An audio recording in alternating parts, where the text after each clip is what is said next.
Hello नमस्कार साथियों, स्वागत है आप सभी का शिक्षा पाठ में KTZ के आज के सेशन में। आज है बुधवार 1 अप्रैल 2026, चैत्र शुक्ल पक्ष चतुर्दशी, संवत 2083। आज के सेशन में हम पढ़ेंगे महावीर जयंती मनाई गई थी, इस बार 2 दिन मनाई गई थी। चैत्र शुक्ल पक्ष की त्रयोदशी को हर वर्ष मनाई जाती है। इस वर्ष महावीर जयंती सोमवार और मंगलवार दोनों दिन मनाई गई। इसका मुख्य कारण चैत्र मास के शुक्ल पक्ष की त्रयोदशी तिथि का दोनों दिन का होना है। दिगंबर जैन समाज ने यह सोमवार को मनाया था पर्व, तथा श्वेतांबर जैन समाज ने यह पर्व मंगलवार को मनाया था। 1 अप्रैल 2026 से लागू होने वाले प्रमुख वित्तीय और बैंकिंग बदलाव में हम देखें तो नया इनकम टैक्स कानून और छूट लागू की जाएगी। HRA में छूट 8 बड़े शहरों के वेतन में 50% तक और अन्य शहरों के 40% तक HRA में छूट मिलेगी। गिफ्ट वाउचर में साल में 15,000 तक के गिफ्ट के या गिफ्ट वाउचर पर कोई टैक्स नहीं लगेगा। अगर 15,000 तक का जो गिफ्ट अगर हम किसी को देते हैं तो उस पर कोई टैक्स गवर्नमेंट द्वारा नहीं लगाया जाएगा। एजुकेशन अलाउंस, इसकी छूट सीमा 100 से बढ़ाकर 3,000 प्रति माह कर दी गई। नौकरी पेशा लोगों के लिए PF व NPS और सुपर एन्युएशन में 7.5 लाख से ज़्यादा के निवेश पर टैक्स लगेगा। जो भी नौकरी पेशा है अगर वो 7.5 7.5 लाख से ज़्यादा निवेश करते हैं तो उन्हें टैक्स लगेगा। अगर वो 7.5 के अंतर्गत निवेश करते हैं तो उन पर कोई टैक्स नहीं लगेगा। अब प्रीवियस ईयर जैसे कठिन शब्दों की जगह टैक्स ईयर का इस्तेमाल होगा। बैंकिंग और क्रेडिट कार्ड के नियम में भी चेंज हुआ है, जिसमें सिबिल स्कोर अब क्रेडिट स्कोर अपडेट के लिए हर महीने इंतज़ार नहीं करना होगा। यह 7 दिन में अपडेट हो जाएगा।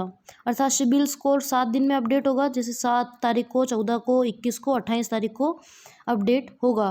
Loan pre payment, floating rate वाले होम, कार, पर्सनल और एजुकेशन लोन पर अब कोई फोरक्लोजर चार्ज नहीं वसूला जाएगा।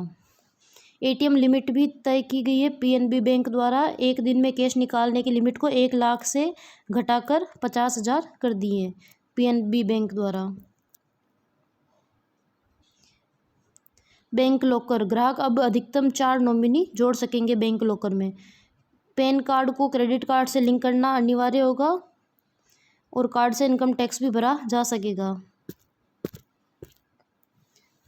डिजिटल पेमेंट और टोल के नियम में चेंज हुआ है, जिसमें 2 फैक्टर ऑथेंटिकेशन के तहत ऑनलाइन पेमेंट के लिए सिर्फ OTP काफ़ी नहीं होगा, पिन, फिंगरप्रिंट के साथ टोकन कोड भी ज़रूरी होगा ताकि फ्रॉड को रोका जा सके। 2 फैक्टर ऑथेंटिफिकेशन होगा। अब टोल प्लाजा के लिए नेशनल हाईवे पर नकद भुगतान पूरी तरह से बंद हो जाएगा। अब केवल फास्टैग या UPI से ही पेमेंट होगा। अन्य महत्वपूर्ण बदलाव देखें तो ट्रेन टिकट कैंसिलेशन में कंफर्म टिकट रद्द करना अब महंगा होगा। ट्रेन छूटने से 8 घंटे पहले तक टिकट कैंसिल करने पर कोई रिफंड नहीं मिलेगा। पहले 4 घंटे थी, अर्थात आपकी ट्रेन है और 4 घंटे पहले आप बुकिंग करते थे तो आपको रिफ़ंड मिलता था। 4 घंटे पहले आप कैंसिल करते थे तो रिफ़ंड नहीं मिलता था, लेकिन अब 8 घंटे पहले तक टिकट कैंसिल करने पर रिफ़ंड नहीं मिलेगा। 8 से 24 घंटे के भीतर अगर आप टिकट रद्द करते हो तो 50% की कटौती होगी, और 24 से 72 घंटे के पहले अगर आप टिकट कैंसिल करते हो तो 25% उसमें कटौती की जाएगी। 72 घंटे से पहले अगर आप टिकट कैंसिल करते हो तो उसमें केवल कैंसिलेशन चार्ज लगेगा। रिटायरमेंट VRS, अगर 10 साल की नौकरी या 40 साल की उम्र के बाद VRS पर मिलने वाली रकम टैक्स फ्री होगी। राजस्थान में सर्वाइकल कैंसर, गर्भाशय ग्रीवा का कैंसर से बचाव के लिए चलाए जा रहे HPV टीकाकरण अभियान की वर्तमान स्थिति हम देखें तो राजस्थान में अभियान के पहले महीने में 8.32 लाख के लक्ष्य के मुकाबले केवल 4,030 बच्चियों को ही टीका लगा है। गर्भाशय ग्रीवा का कैंसर होता है, उसके टीके गवर्नमेंट द्वारा फ्री में लगाए जा रहे हैं। बाजार में इस टीके की कीमत 4,000 से 10,000 के बीच है, लेकिन सरकार इसे बिल्कुल मुफ्त में लगा रही है। विभाग ने 14 वर्ष की बालिकाओं से लेकर 45 वर्ष तक की महिलाओं को टीका लगाने का लक्ष्य रखा है स्वास्थ्य विभाग द्वारा। वर्तमान में 15 वर्ष की बालिकाओं पर ध्यान रखा गया है। चिंताजनक आंकड़े देखें तो सीरम इंस्टीट्यूट के सर्वे के अनुसार राज्य में 3,100 से अधिक महिलाएं सर्वाइकल कैंसर से ग्रसित मिली है, जिसमें बांसवाड़ा, जालौर और सिरोही जैसे जिलों की स्थिति अत्यधिक गंभीर है। नेक्स्ट हम देखें तो वर्तमान स्थिति देखें तो बारा में 380 टीकाकरण हुए, अजमेर में 367 टीकाकरण हुए। बारा में 380, अजमेर में 367 और झुंझुनू में 353, सीकर में 329, अलवर में 204, झालावाड़ में 161, उदयपुर में 142, चित्तौड़गढ़ में 139, धौलपुर में 119, बूंदी में 118 टीके अब तक लगाए गए हैं। जोधपुर की स्थिति देखें तो यहाँ अब तक केवल 78 किशोरियों को ही टीका लगाए हैं। सबसे पीछे बांसवाड़ा, सवाई माधोपुर और टीकाकरण में फिसड्डी रहे हैं। नेक्स्ट हम देखें बीकानेर में धुलंडी होली के अगले दिन से चल रहे 34 दिवसीय गणगौर पूजन के उत्सव के तहत सोमवार को 2 दिवसीय 12 मासा गणगौर का पूजन जूनागढ़ किले में संपन्न हुआ। तो 12 मासा गणगौर कहाँ पूजी जाती है? बीकानेर में, ध्यान में रखेंगे। मनसापूर्ण कान गवरजा, ऐसी मान्यता है कि प्रतिमा के कान में अपनी इच्छा कहने से मनोकामनाएं पूर्ण होते, उसे कहते हैं मनसापूर्ण कान गवरजा। आंगनबाड़ी कार्यकर्ताओं को वित्तीय सहायता और नई घोषणाएं गवर्नमेंट द्वारा की गई है। उनमें हम देखें तो यूनिफॉर्म की राशि के लिए 1.22 लाख आंगनबाड़ी कार्यकर्ताओं और सहायिकाओं को 2 नई यूनिफॉर्म खरीदने के लिए 1,000 रुपये की राशि सीधे उनके बैंक खातों में ट्रांसफ़र की गई है। 1,000 की राशि 1.22 लाख आंगनबाड़ी कार्यकर्ताओं और सहायिकाओं को डीबीटी के माध्यम से दिया गया है, जिनमें आंगनबाड़ी कार्यकर्ताओं, सहायिकाओं, mid day meal cook, helper सहित सभी मानदेयों कर्मियों के मानदेय में 10% की वृद्धि की गई है। अर्थात आंगनबाड़ी कार्यकर्ताओं, सहायिकाओं, मिड डे मील कुक और हेल्पर को 10% उनकी जो सैलरी उनमें इंक्रीमेंट किया गया है। यह नियम 1 अप्रैल 2026 से लागू हो जाएगा। अर्थात 1 अप्रैल से उन्हें 10% बढ़ी हुई जो सैलरी वो मिलेगी। आने वाले समय में आंगनबाड़ी कार्यकर्ताओं की आंखों की निःशुल्क जांच की जाएगी और उन्हें चश्मा भी उपलब्ध कराया जाएगा। आंगनबाड़ी कार्यकर्ताओं, महिला पर्यवेक्षकों को कार्यों को डिजिटल रूप से व्यवस्थित करने के लिए स्मार्टफोन दिए गए। लखपति दीदी योजना, अब तक 16 लाख से अधिक लखपति दीदी बनाई जा चुकी है राजस्थान में। इस वर्ष के बजट में इस योजना के तहत मिलने वाली ऋण राशि को 1 लाख से बढ़ाकर 1.5 लाख रुपए कर दिया गया है। पशुपालन प्रोत्साहन के लिए हम देखें तो दूध पर 5 रुपये प्रति लीटर के अनुदान के माध्यम से पशुपालन से जुड़ी महिलाओं को लाभ दिया जा रहा है। अमृत आहार योजना के अंतर्गत आंगनबाड़ी केंद्रों में 3 से 6 वर्ष के बच्चों को सप्ताह में 5 दिन गर्म दूध दिया जा रहा है। अन्य योजनाओं हम देखें तो प्रधानमंत्री मातृत्व वंदना योजना, लाड़ो प्रोत्साहन योजना और माँ वाउचर योजना के माध्यम से महिलाओं को आर्थिक मदद दी जा रही है। ये विभिन्न योजनाएं जो महिलाओं के लिए चलाई जा रही है। मुख्यमंत्री विकसित ग्राम वार्ड अभियान, इस अभियान की अवधि 19 मार्च से 15 मई तक है। उद्देश्य राज्य के सभी ग्राम पंचायतों और शहरी वार्डों के विकास के लिए स्थानीय लोगों की इच्छा के अनुसार रोड मैप तैयार करना। मुख्यमंत्री ने आंगनबाड़ी कार्यकर्ताओं के इस अभियान में सक्रिय भूमिका निभाने और गांवों के विकास के लिए सुझाव देने का आग्रह किया है आंगनबाड़ी कार्यकर्ताओं को।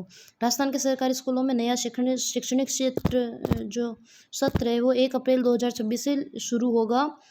इसके तहत प्रवेशोत्सव अभियान चलाया जा रहा है। बच्चों के नामांकन बढ़ाने और ड्रॉप आउट दर को कम करने के लिए प्रवेशोत्सव 2026 मनाया जा रहा है। घर घर संपर्क होगा। शिक्षकों और आंगनबाड़ी कार्यकर्ताओं की टीमें 3 से 18 वर्ष के बच्चों का सर्वे करेगी। हम ध्यान में रखेंगे 3 से 18 वर्ष के बच्चों का सर्वे इसमें शामिल है।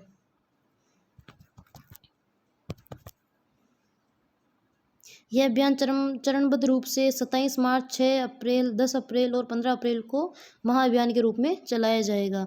डिजिटल स्वास्थ्य जांच, 16 अप्रैल से विद्यार्थियों के लिए डिजिटल स्वास्थ्य जांच अभियान शुरू होगा, जिसमें उनकी नियमित जांच कर आवश्यक उपचार सुनिश्चित किया जाएगा। लर्निंग एक्टिविटी, मई माह में बच्चों के सीखने के स्तर में सुधार के लिए विशेष शैक्षणिक गतिविधियां संचालित की जाएगी। हमने इसमें पहले भी पढ़ा था। इस प्रवेशोत्सव के लिए 1/4 भागों में बांटा गया है, जिसमें 25% टीचर सर्वे के लिए जाएंगे और 75% टीचर स्कूलों में पढ़ाएंगे। मिशन मधुहारी, टाइप ए डायबिटीज़ के प्रभावी उपचार के लिए प्रदेश में शुरू किया गया मिशन मधुहारी को बेहतर बनाने के लिए चर्चा की गई है मुख्यमंत्री जी द्वारा। मिशन मधुहारी पीपीपी मॉडल पर ये लागू होगी। पब्लिक प्राइवेट पार्टनरशिप मॉडल पर स्वास्थ्य सेवाओं की पहुंच और गुणवत्ता में सुधार के लिए सार्वजनिक नीति सहभागिता अर्थात पब्लिक प्राइवेट पार्टनरशिप मॉडल को अपनाने की रूपरेखा तैयार की गई है। इसके लिए सेंटर ऑफ एक्सीलेंस के निर्माण किए जाएंगे। टाइप 1 डायबिटीज़ के प्रबंधन के लिए विशेष केंद्र स्थापित किए जाएंगे। बांसवाड़ा और डूंगरपुर प्रतापगढ़ जैसे क्षेत्रों में सिकल सेल एनीमिया कार्यक्रम को प्राथमिकता दी जाएगी। हब एंड स्पोक मॉडल, इसके लिए हब एंड स्पोक मॉडल पर कार्य किया जाएगा। सिकल सेल एनीमिया की इलाज के लिए इस विशेष मॉडल को अपनाने पर विचार किया गया है। प्रमुख बैठक और अधिकारी देखें तो अध्यक्षता मुख्य श्रीनिवास ने सचिवालय में इस बैठक की अध्यक्षता की। मिशन मधुहारी की बैठक की। राज्य सरकार के प्रदेश के 123 शहरों में मॉल, दुकानें, रेस्टोरेंट 24 घंटे खोलने की तैयारी में है। 123 शहरों में।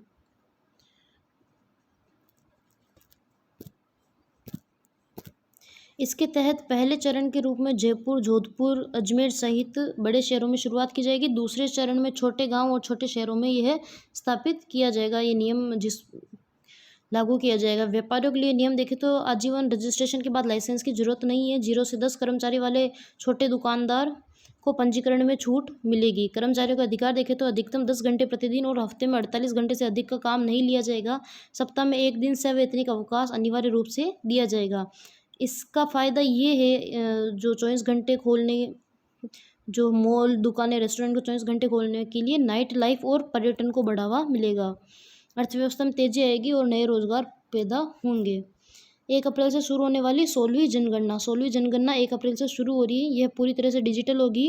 पहली बार है कि जनगणना पूरी तरह से डिजिटल होगी, जिसमें जियो मैपिंग तकनीक का उपयोग किया जाएगा।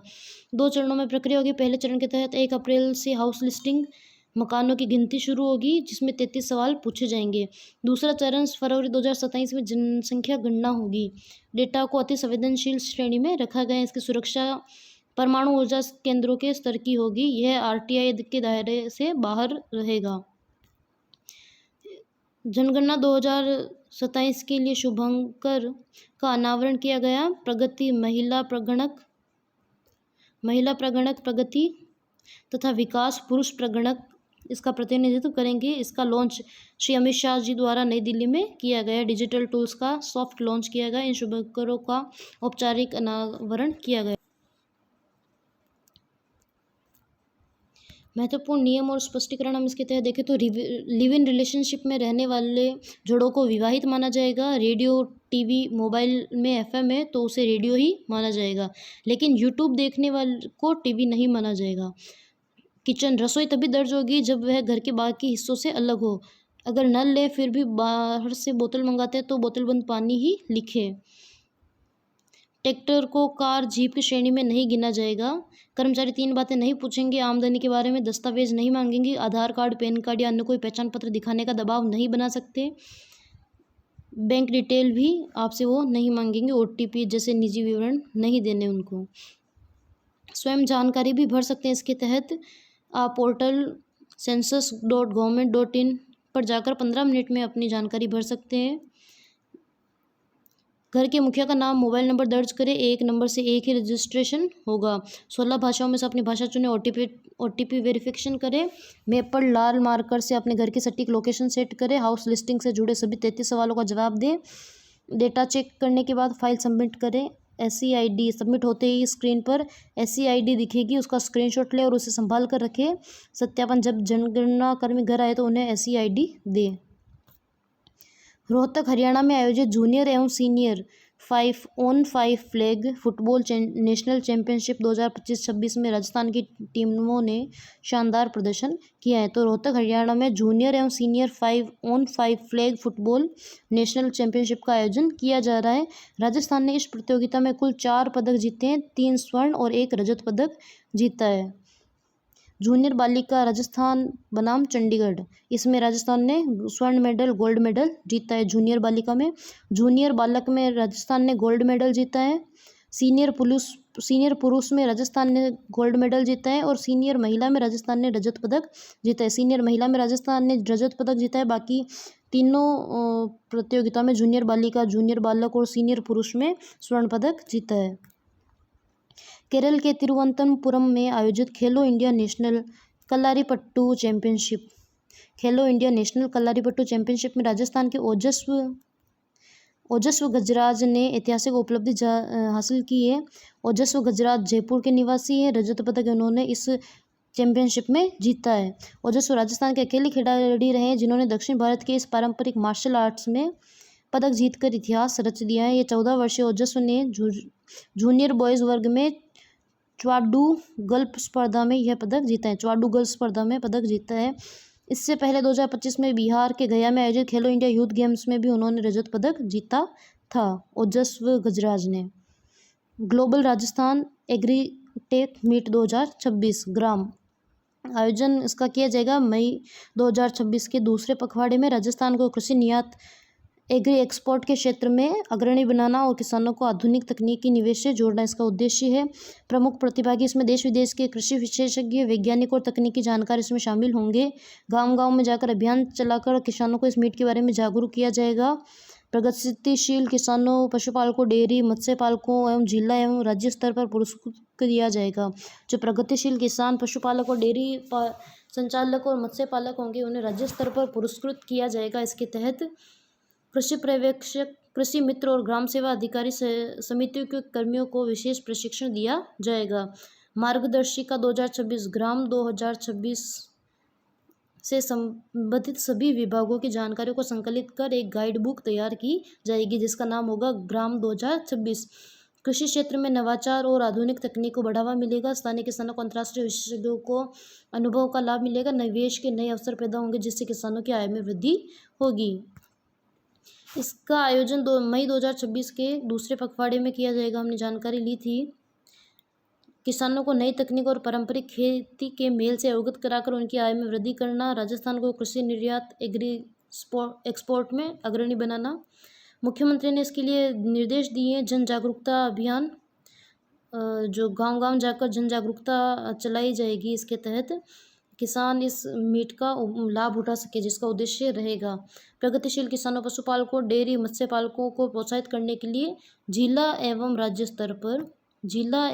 स्तर पर पुरस्कृत किया जाएगा। प्रगतिशील किसानों को विशेष भागीदारी देखें तो देश विदेश के कृषि विशेषज्ञ, वैज्ञानिक और तकनीकी जानकारों को इस आयोजन से जोड़ा जाएगा ताकि वे किसान उनके अनुभवों का लाभ उठा सके। अधिकारियों और कर्मियों को प्रशिक्षण दिया जाएगा। आयोजन से जुड़े कृषि पर्यवेक्षकों, कृषि मित्रों, ग्राम सेवा सहकारी समितियों और डेयरी समितियों के कर्मियों को विशेष प्रशिक्षण दिया जाएगा। ग्राम 2026 का विमोचन मार्गदर्शिका भी तैयार की जाएगी। ग्राम 2026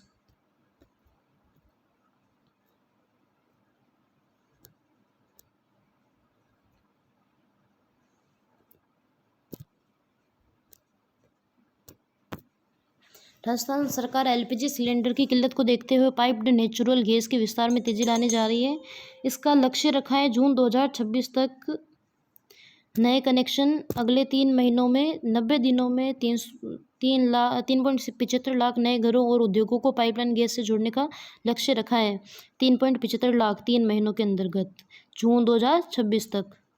वर्तमान में प्रतिदिन औसत 50 कनेक्शन दिए जा रहे हैं जिसे बढ़ाकर 200 कनेक्शन प्रतिदिन करने की तैयारी है। प्रदेश में कुल 5 लाख घरों तक यह सुविधा पहुंचाने का लक्ष्य रखा गया है। वर्तमान में 1.25 लाख के पास ही यह लाभार्थी है।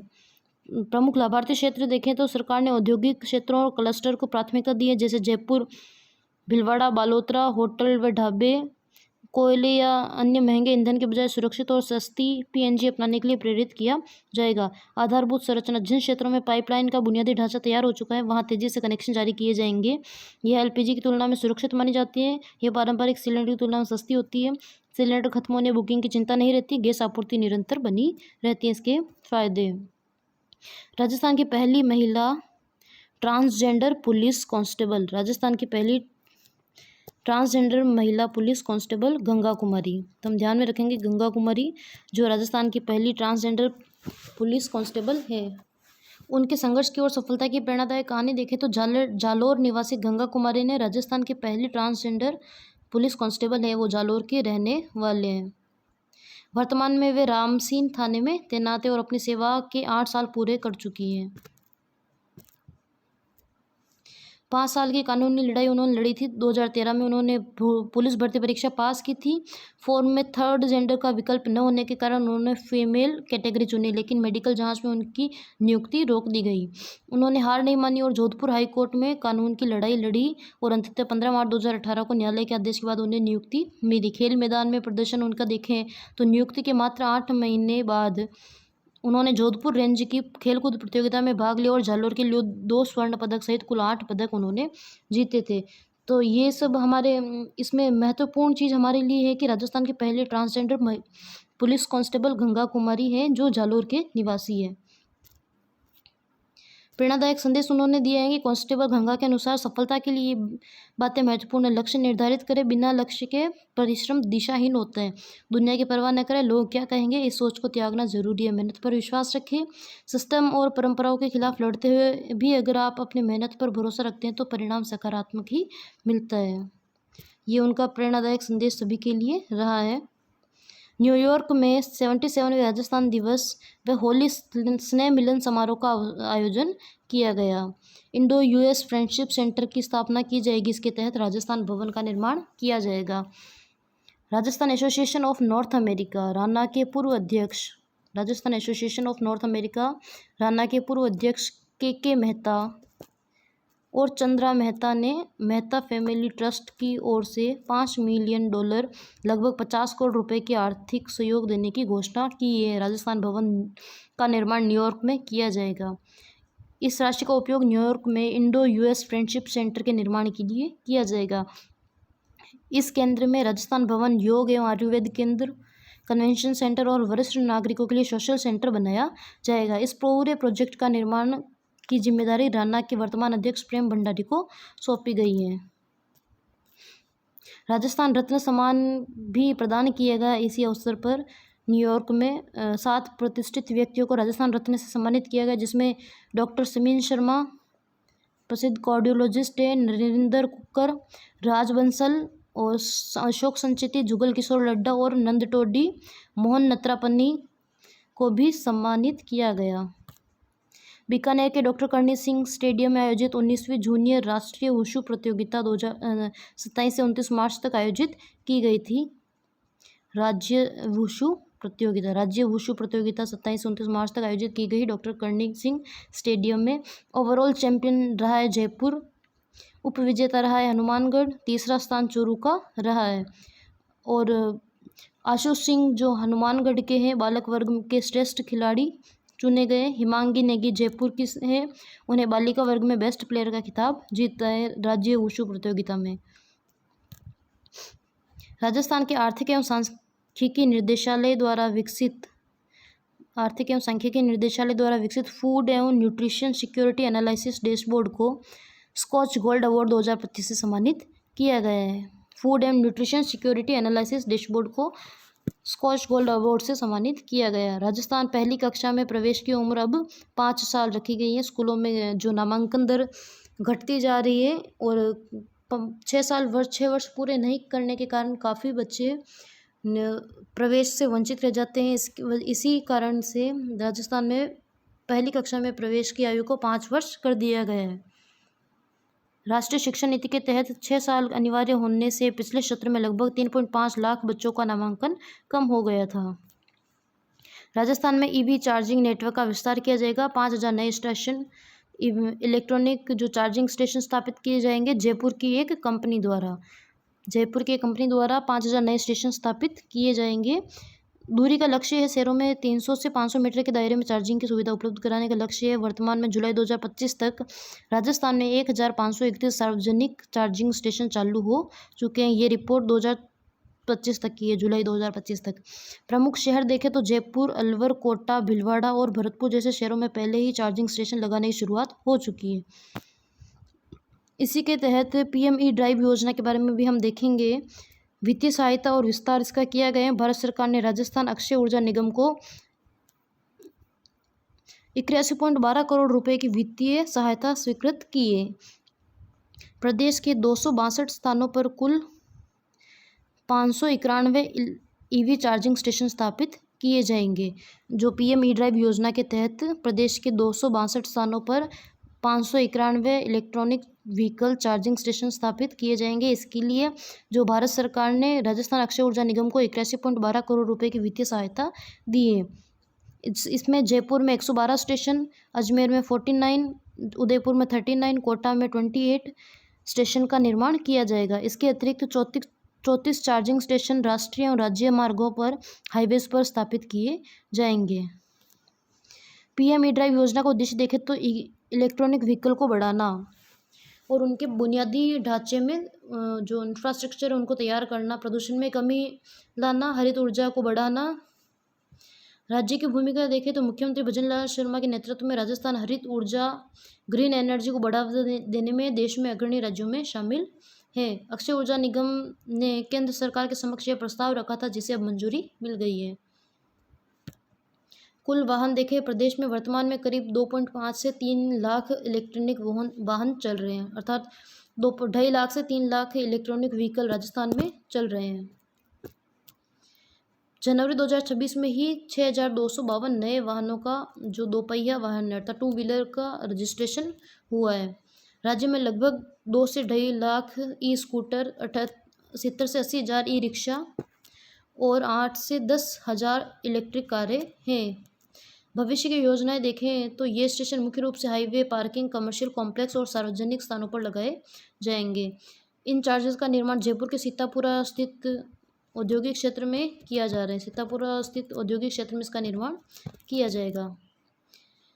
वैश्विक तेल संकट और पेट्रोल डीजल की बढ़ती कीमतों की आशंका के कारण लोग तेजी से इलेक्ट्रिक वाहनों का रुख कर रहे हैं। भारत का लक्ष्य देखें तो 2030 तक इलेक्ट्रिक मोबिलिटी को प्रदेश स्तर पर अपनाने का लक्ष्य रखा गया है, जिसमें 2 व्हीलर्स और 3 व्हीलर्स वाहनों में 80% हिस्सेदारी इलेक्ट्रॉनिक व्हीकल की रखने का प्रयास किया गया है। प्रधानमंत्री नरेंद्र मोदी के मन की बात कार्यक्रम में जयपुर के प्रगतिशील किसान मुरलीधर की सराहना उन्होंने की थी। जयपुर के प्रगतिशील किसान उनके बारे में हम देखें तो प्रधानमंत्री ने मुरलीधर द्वारा सौर ऊर्जा के क्षेत्र में की गई पहल की प्रशंसा की है। मुरलीधर ने न केवल अपने घर में स्वच्छ ऊर्जा का प्रयोग किया है, बल्कि आसपास के लोगों को भी इसे अपनाने के लिए प्रेरित किया है। मुरलीधर की सफलता कहानी देखें तो मुरलीधर जयपुर के जमवा रामगढ़ के पास के निवासी हैं। पहले वो सिंचाई के लिए डीजल पंप निर्भर थे, फिर उन्होंने सोलर पंप का उपयोग कर रहे हैं। डिजिटल की जो बढ़ती कीमतों की चिंता खत्म हो गई है, समय पर सिंचाई हो जाती है और उनकी सालाना आय में भी बढ़ोतरी हुई है। तो हम ध्यान में रखेंगे नरेंद्र मोदी जी ने मन की बात कार्यक्रम में जो जयपुर निवासी मुरलीधर की सराहना की है। राजस्थान सरकार के ग्रामीण विकास एवं पंचायती राज विभाग ने जिला प्रमुख और प्रधान सरपंचों के मानदेय में 10% की वृद्धि को लागू कर दिया गया। इसके साथ ही जिला प्रमुखों की सैलरी अब 18,368 रुपये, प्रधानों की सैलरी 12,858 रुपये तथा सरपंच की सैलरी 7,347 रुपये है। प्रशासकों को लाभ नहीं। ग्राम पंचायतों में जो वर्तमान में प्रशासक के रूप में काम कर रहे हैं, क्योंकि पंचायती राज के चुनाव वर्तमान में आगे से आगे बढ़ाए जा रहे हैं, पंचायती राज के चुनाव टाले जा रहे हैं, तो जो उनकी जगह सरपंच की जगह पर जो प्रशासक के रूप में कार्य कर रहे हैं उन्हें इसका लाभ नहीं मिलेगा। इस निर्णय से प्रदेश की 12 जिला परिषदों के प्रमुख और 78 पंचायत समितियों के प्रधानों को सीधा लाभ होगा। प्रदेश की लगभग 11,000 ग्राम पंचायतों में पूर्व सरपंच जनवरी 2025 से प्रशासक के तौर पर कार्यभार संभाल रहे हैं। तो हम ध्यान में रखेंगे कि जिला प्रमुख, प्रधान और सरपंचों के मानदेय में 10% की वृद्धि कर दी गई है। मुझे नहीं लगता कि ये वृद्धि उनके कुछ फ़ायदेमंद रहेगी, क्योंकि आप देख सकते हैं सैलरी सरपंच की 7,347, प्रधान की 12,858 और जिला प्रमुख की 18,368 रुपये है। यह उनके किसी काम की वैसे सैलरी होती नहीं है, वो अपना खर्चा अलग से निकाल लेते हैं। आप सभी जानते हैं कि वो जो सरपंच, प्रधान और जिला प्रमुख अपनी सैलरी पर डिपेंड नहीं रहते हैं, तो ये इंक्रीमेंट उनके लिए मुझे नहीं लगता फ़ायदेमंद होगा। राजस्थान की ट्यूलिप ओझा का चयन सीनियर एशियन ताइक्वांडो चैंपियनशिप के लिए हुआ है। ट्यूलिप ओझा का चयन सीनियर एशियन ताइक्वांडो चैंपियनशिप के लिए हुआ है। यह चैंपियनशिप मंगोलिया में 21 से 24 मई तक आयोजित की जाएगी।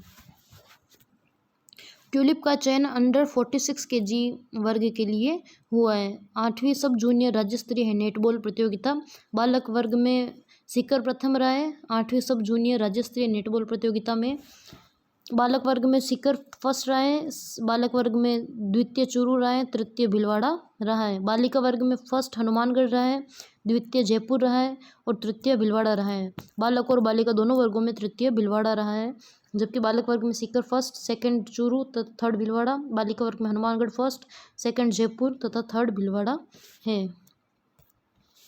मुख्य कार्यक्रम देखें तो हाफ मैराथन का फ्लैग ऑफ, आयोजक है the Times of India. The Times of India द्वारा half marathon of flag off का आयोजन किया गया अजमेर रोड स्थित महिंद्रा वर्ल्ड सिटी जयपुर में 29 मार्च को। मुख्यमंत्री श्री भजनलाल शर्मा ने दौड़ को हरी झंडी दिखाकर रवाना किया। Half marathon flag of the Times of India द्वारा जयपुर में आयोजित किया गया 29 मार्च को मुख्यमंत्री भजनलाल शर्मा ने फ्लैग ऑफ किया।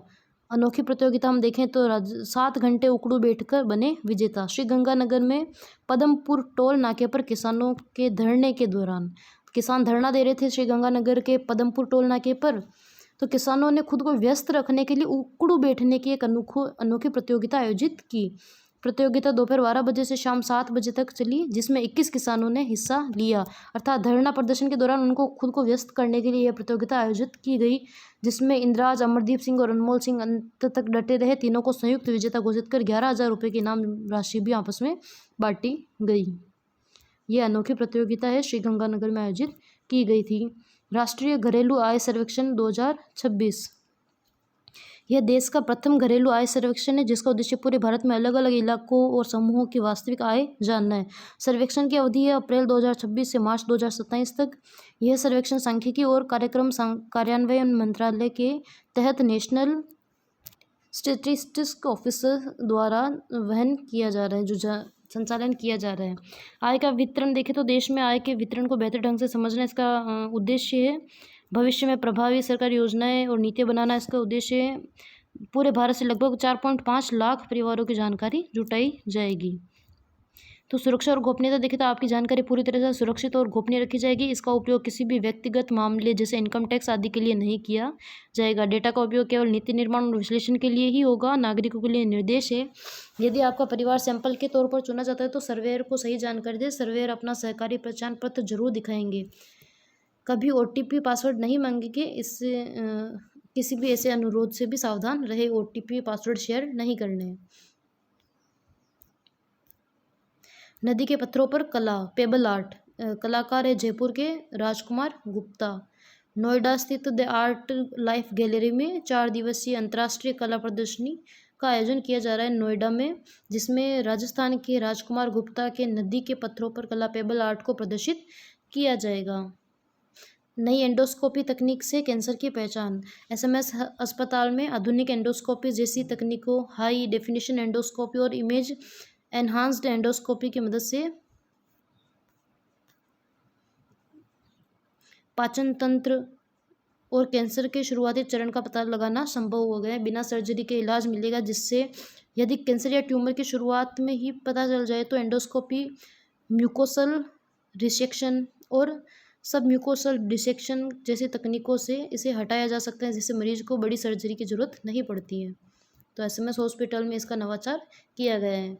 राजस्थान क्रिकेट संघ के एडहॉक कमेटी का पुनर्गठन किया गया है, जिसमें नया नेतृत्व मोहित यादव अलवर जिला क्रिकेट संघ को नया कन्वीनर संयोजक नियुक्त किया गया। यह तीसरी बार है जब कन्वीनर बदला गया है। कमेटी के अन्य सदस्यों में देखें तो धनंजय सिंह जोधपुर, आशीष तिवारी सीकर, अर्जुन बेनीवाल हनुमानगढ़ और अरिष्ट सिंह भी जोधपुर के इस जो राजस्थान क्रिकेट संघ एडहॉक कमेटी में सदस्य हैं। किसान सम्मान निधि में वृद्धि। बढ़ी हुई किसान निधि की राशि देखें तो राजस्थान में किसानों को प्रधानमंत्री किसान सम्मान निधि के तहत मिलने वाली 6,000 रुपये की राशि को बढ़ाकर 9,000 रुपये कर दिया गया है। राज्य का योगदान देखें तो मुख्यमंत्री भजनलाल शर्मा ने राज्य की ओर से 3,000 रुपये की अतिरिक्त आर्थिक सहायता जोड़ने का निर्णय लिया है। भविष्य में इसे चरणबद्ध तरीके से 12,000 रुपये तक लाने का लक्ष्य है। प्रदेश के लगभग 66,76,000 से अधिक किसानों को खातों में 1,355 करोड़ रुपए से अधिक की राशि हस्तांतरित की जा चुकी। तो प्रदेश में अब तक किसान सम्मान निधि के तहत 66,76,000 किसानों को सम्मानित किया जा चुका है। DBT के माध्यम से उनको ट्रांसफर की जा चुकी है। कृषि और पशुपालन के लिए प्रोत्साहन। वर्ष 2026-27 के लिए कृषि बजट 1,19,408 करोड़ रुपए का रखा गया है। गेहूं के समर्थन मूल्य में 150 रुपये प्रति क्विंटल अतिरिक्त बोनस का प्रावधान है। गेहूं के समर्थन मूल्य में 150 रुपये प्रति क्विंटल का अतिरिक्त बोनस दिया जाएगा। 78 लाख किसानों को 50,000 करोड़ रुपए से अधिक का ब्याज मुक्त अल्पकालीन फसली ऋण उपलब्ध कराया जाएगा। मुख्यमंत्री मंगला पशु बीमा योजना के तहत 16 लाख से अधिक पशुओं का निःशुल्क बीमा किया जाएगा। 536 मोबाइल पशु चिकित्सा वाहनों जो गांवों में सेवा दे रहे हैं। गोपाल क्रेडिट कार्ड योजना में पशुपालकों को 1 लाख रुपए तक का ब्याज मुक्त ऋण दिया जाता है। ग्रामीण रोजगार एवं विकास वीबी जीराम जी रोजगार गारंटी विकसित भारत रोजगार एवं आजीविका के लिए गारंटी मिशन ग्रामीण के तहत रोजगार के दिनों को बढ़ाकर 125 दिन कर दिया गया है। श्रमिकों के हित देखें तो बुवाई और कटाई के सीजन के दौरान जब खेतों में मजदूरों की अधिक आवश्यकता होती है उस समय के लिए 60 दिनों की समेकित विराम अवधि अधिसूचित की गई है ताकि कृषि उत्पादकता और श्रमिकों के हितों में संतुलन बना रहे। तो जब किसानों को खेतों में मजदूरी की आवश्यकता होती है तब 60 दिनों का समेकित विराम अवधि दी गई है। बुनियादी ढांचे इसके लिए देखें तो जल सुरक्षा, ग्रामीण बुनियादी ढांचे और प्रतिकूल मौसम से निपटने वाले कार्यों पर विशेष जोर दिया जा रहा है। इन योजनाओं का लक्ष्य गाँव और किसानों की समृद्धि के माध्यम से एक विकसित राजस्थान और विकसित भारत की नींव रखना है।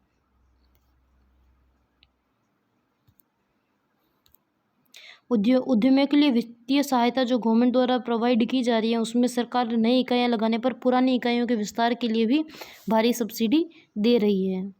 मार्जिन मनी सब्सिडी परियोजना लागत का 25% अधिकतम 25 लाख रुपए तक मार्जिन मनी अनुदान दिया जाता है। तकनीकी उन्नयन के लिए देखें तो नवीनतम तकनीकी सॉफ्टवेयर खरीदने के लिए लागत का 50% अधिकतम 5 लाख रुपए तक का सहायता दी जाती है।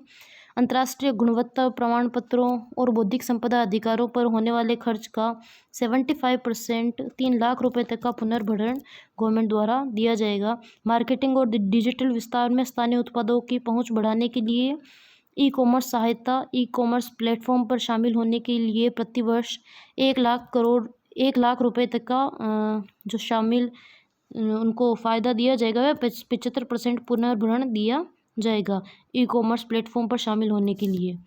डिजिटल उपस्थिति उत्पादों की कैटलॉगिंग और वेबसाइट बनाने के लिए 60% अधिकतम 75,000 रुपये की सहायता दी जाएगी। उत्पादों के बेहतर ब्रांडिंग एवं मार्केटिंग के लिए राज्य सरकार द्वारा प्रचार प्रसार में सहयोग दिया जाएगा। मुख्यमंत्री भजनलाल शर्मा द्वारा पुष्कर तीर्थराज के विकास के लिए बनाई गई कार्य योजना की समीक्षा बैठक आयोजित की गई। मुख्यमंत्री ने घोषणा की कि पुष्कर की पौराणिक एवं आध्यात्मिक विरासत को संजोते हुए इसे भव्यता और दिव्यता प्रदान की जाएगी। इसे एक विश्व स्तरीय तीर्थाटन केंद्र के रूप में विकसित करने का संकल्प लिया गया है। मंदिरों का जीर्णोद्धार किया जाएगा। ब्रह्मा मंदिर सहित पुष्कर के सभी प्रमुख मंदिरों के सौंदर्यीकरण पर जोर दिया गया है। घाटों का विकास किया जाएगा। बुनियादी ढांचा विकसित किया जाएगा। परिक्रमा मार्गों का सौंदर्यीकरण, भव्य एंट्री प्लाजा का निर्माण और नई सड़कों का निर्माण कार्य योजना का हिस्सा है। मुख्यमंत्री ने स्पष्ट किया है कि विकास कार्यों में आम जनता, स्थानीय निवासियों और साधु संतों के सहयोग और सुझावों को प्राथमिकता दी जाएगी। मुख्यमंत्री श्री भजनलाल शर्मा ने अब प्रदेश के 24 जिलों के कृषि उपभोक्ताओं के लिए दिन के समय बिजली उपलब्ध कराने का निर्णय लिया है। अब प्रदेश के 24 जिलों में दिन के समय भी बिजली मिलेगी। पहले 22 जिलों को ही दिन के समय बिजली मिलती थी किसानों को। अब दौसा और करौली को भी इसमें शामिल कर लिया गया है। दौसा और करौली इस प्रकार अब कुल 24 जिलों में किसानों को दिन में भी बिजली मिलेगी। लाभार्थी अकेले दौसा में 52,460 और करौली में 35,341 जिलों के कुल देखें तो 87,801 कृषि उपभोक्ताओं को इससे सीधा लाभ मिलेगा। डिस्कॉम के अनुसार जिलों का विवरण देखें तो विभिन्न बिजली वितरण निगमों के तहत आने वाले जिलों की सूची तो जयपुर में 7 जिले, धौलपुर, बूंदी, कोटा, बूंदी, झालावाड़, जयपुर, डीग और भरतपुर। अजमेर डिस्कॉम में अजमेर, ब्यावर, भीलवाड़ा, डीडवाना, कुचामन, उदयपुर, सलूंबर, राजसमंद, बांसवाड़ा, झुंझुनू, सीकर, चित्तौड़गढ़ और डूंगरपुर शामिल है। जोधपुर डिस्कॉम में जालोर, सिरोही और पाली। अब इसमें करौली और दौसा को भी शामिल कर लिया गया है। अब 24 जिले हो गए टोटल जहां किसानों को दिन में बिजली उपलब्ध कराई जा रही है। सब स्टेशन दौसा में 18 और करौली में 6 नए 33 kV ग्रिड सब स्टेशन स्थापित किए जाएंगे। दौसा और करौली के मौजूदा सब स्टेशनों पर ट्रांसफार्मर की क्षमता में वृद्धि की जाएगी।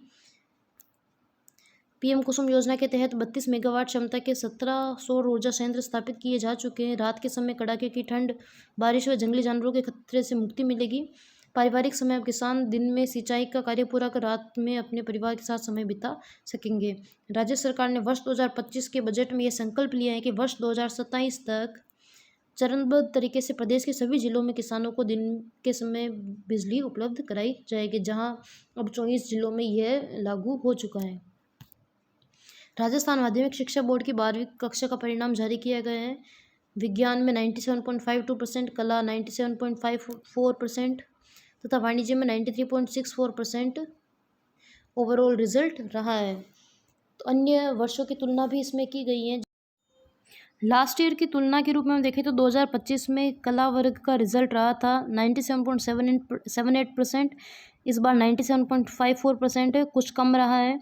वाणिज्य वर्ग में कॉमर्स में 99.07% रहा था पिछले वर्ष, अब 93.64% है, काफ़ी इसमें गिरावट दर्ज की गई है। तथा विज्ञान वर्ग में 98.43% जो 2025 में रहा था रिजल्ट, इस वर्ष 97.52% रहा है।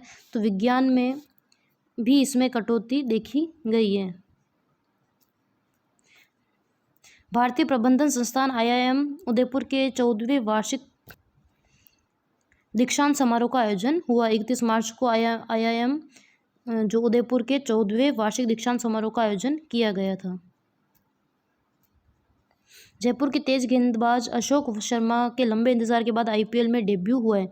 अशोक शर्मा जयपुर के रहने वाले, उन्होंने अपना पहला मैच खेलने के लिए 4 सीजन तक इंतजार किया। 2022 में कोलकाता नाइट राइडर्स ने उन्हें खरीदा था, 2025 में राजस्थान रॉयल्स ने उन्हें खरीदा था। वह जो पिछली नीलामी में गुजरात ने उन्हें खरीदा है और उन्हें मैदान में उतरने का अवसर दिया है। उन्होंने अपना डेब्यू मैच किया है। ध्यान में रखेंगे जयपुर के अशोक शर्मा। पूर्णिमा यूनिवर्सिटी में आयोजित सर्जना इंटरनेशनल आर्ट कैंप और पूर्णिमा संवाद मीडिया फेस्ट का आयोजन किया गया। सर्जना इंटरनेशनल आर्ट कैंप जो पूर्णिमा यूनिवर्सिटी में आयोजित किया गया, यह एक 7 दिवसीय अंतर्राष्ट्रीय आर्ट कैंप है। इसमें दक्षिणी कोरिया, चीन, श्रीलंका सहित 26 अंतर्राष्ट्रीय कलाकार और कुल 30 से ज़्यादा आर्टिस्ट इसमें शामिल होंगे। ताशकंद उज्बेकिस्तान में आयोजित हो रही है 5वीं open central Asian handball championship. भारतीय पुरुष टीम में राजस्थान के 4 खिलाड़ियों का चयन हुआ है। ताशकंद उज्बेकिस्तान में 5वीं open central Asian handball championship का आयोजन किया जा रहा है, जिसमें राजस्थान के 4 खिलाड़ियों का चयन हुआ है। भारतीय टीम में लोकेंद्र सिंह राठौड़ दौसा के रहने वाले, मान सिंह शेखावत जयपुर के रहने वाले, अश्लेष पंवार जयपुर के रहने वाले, वीरभद्र सिंह बांसवाड़ा के रहने वाले, इन चारों को इस भारतीय टीम में शामिल किया गया है open central Asian handball championship में। यह चैंपियनशिप 31 मार्च से 5 अप्रैल तक चलेगी। भारतीय टीम मंगलवार सुबह ताशकंद पहुंच चुकी है। OBC आयोग व चुनाव स्थगन। कार्यकाल का विस्तार किया गया। राजस्थान सरकार ने OBC अन्य पिछड़ा वर्ग आयोग का कार्यकाल 6 महीने बढ़ाकर 30 सितंबर 2026 तक कर दिया गया है। यह तीसरी बार किया गया है जब OBC आयोग का कार्यकाल बढ़ाया गया है। कार्यकाल बढ़ने के कारण अब लगभग तय माना जा रहा है कि राज्य में पंचायत और नगर निकाय के चुनाव सितंबर बाद ही कराए जाएंगे। आयोग अब तक OBC आरक्षण तय करने के लिए अपनी रिपोर्ट सरकार को नहीं सौंप पाए हैं। 400 से ज़्यादा ग्राम पंचायतों का डेटा उपलब्ध न होने के कारण काम रुका हुआ है। राजकाज 2.0 प्रोजेक्ट, इसके तहत अब राजस्थान में भी IAS और RAS अधिकारियों का ट्रांसफ़र व पोस्टिंग सिस्टम आर्टिफिशियल इंटेलिजेंस पर आधारित होगा। यह 3 साल का प्रोजेक्ट है। इसे 346 लाख रुपए की लागत से तैयार किया जा रहा है। नया सॉफ्टवेयर 2028 तक पूरी तरह तैयार होने की उम्मीद है। अब तक यह सिस्टम केंद्रीय विभाग दिल्ली से संचालित होता था, अर्थात ट्रांसफ़र और पोस्टिंग सिस्टम दिल्ली द्वारा संचालित होता था, लेकिन अब सरकार इसे अपने स्तर पर ही स्वतंत्र रूप से विकसित कर रही है। राजकाज 2.0। राजकाज 2.0 की आधुनिक विशेषताएं हम देखें तो नए सिस्टम के अनुसार सुरक्षा और कार्यक्षमता बढ़ाने के लिए एडवांस फीचर्स जोड़े गए हैं। बायोमेट्रिक सिक्योरिटी, इसमें फिंगरप्रिंट और फेस अनलॉक की सुविधा होगी। रियल टाइम अलर्ट दिया जाएगा, अधिकारियों को ट्रांसफर, छुट्टी और अन्य सूचनाओं के रियल टाइम अपडेट मिलेगी। एआई डेटा सेंटर पुराने राजस्थान स्टेट डेटा सेंटर को एआई आधारित डेटा सेंटर में बदला जाएगा, जो भारी डेटा और मशीन लर्निंग वर्कलोड को भी संभाल सकेगा। वेबसाइटों में text to speech dyslexia friendly view features भी जोड़े जा रहे हैं। वर्तमान व्यवस्था और बदलाव देखें तो राजस्थान में राजकाज 2.0 के माध्यम से 8 प्रकार के कार्य जैसे एसईआर भरना, संपत्ति विवरण, वेतन और सेवा प्रबंधन के कार्य किए जा रहे हैं। अब इसे बढ़ाया जाएगा, व ट्रांसफ़र व पोस्टिंग संबंधित कार्य भी इसके द्वारा किए जाएंगे। स्टेट ई मिशन टीम सैम्ट, इस पूरे प्रोजेक्ट के लिए तकनीकी प्रबंधन और सलाह का कार्य सैम्ट को सौंपा गया है। आगामी योजना 2026 से 29 के बीच में अगले 3 वर्षों के लिए सरकारी सेवाओं को ऑनलाइन करने, पोर्टल को अपडेट करने और वेबसाइटों के रखरखाव का व्यापक प्लान तैयार किया गया है। तो थैंक यू सो मच। आज का सेशन हमारा यही समाप्त होता है। इसी तरह हमारे साथ बने रहिए और सूजस ई बुलेटिन के प्रश्न हम शॉर्ट्स के रूप में करेंगे, तो आप हमारे चैनल पर जाइए और शॉर्ट्स के ऑप्शन में जाकर सूजस ई बुलेटिन के प्रश्नों को भी देख सकते हैं। प्लीज़ शेयर सब्सक्राइब कीजिए। Thank you.